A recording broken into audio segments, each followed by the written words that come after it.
Matapos ang halos 2 buwan na investigasyon, inaksyonan na ng Office of the Ombudsman ang unang referral ng Independent Commission for Infrastructure o ICI, kaugnay ng isang flood control project sa Oriental Mindoro.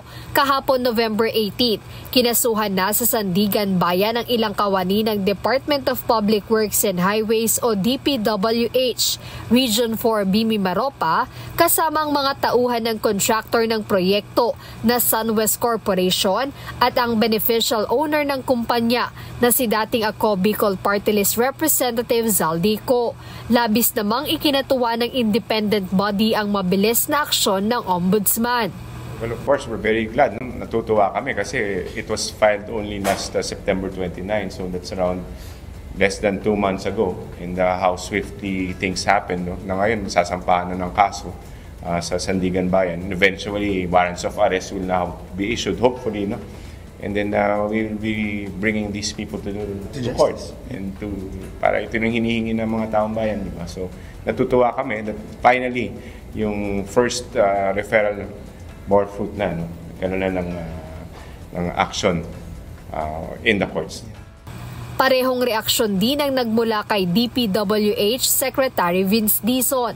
Ayon sa kalihim, naging mabilis ang pagsasampa ng kaso ngayon kung ikukumpara sa PDAF scam o pork barrel noong 2013 kung saan halos 1 taon bago nagsimulang managot ang mga sangkot. Nakita natin na simula nung nag-file sa Ombudsman hanggang sa pag-file sa Sandigan Bayan at eventually pag-aaresto ni Janet Napoles, etc., it took almost 1 year. Ito po talagang masusing pagtatrabaho ng ICI, ng DPWH, at ngayon ng DOJ at ngayon ng Office of the Ombudsman. Mahigit 1 buwan nga, wala pang 2 buwan. Wala pang 2 buwan, na-file na sa Sandigan at tingin natin siguro sa mga susunod na araw na lang, ilalabas na rin ang mga warrants of arrest. No? So with that, I think mabilis ito.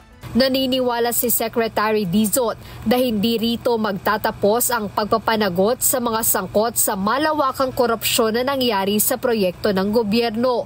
Kumpiyansa siya na matitibay ang mga kaso at mga ebidensya kaya tiyak na makukulong ang mga taong gumawa ng mga katiwaliang ito.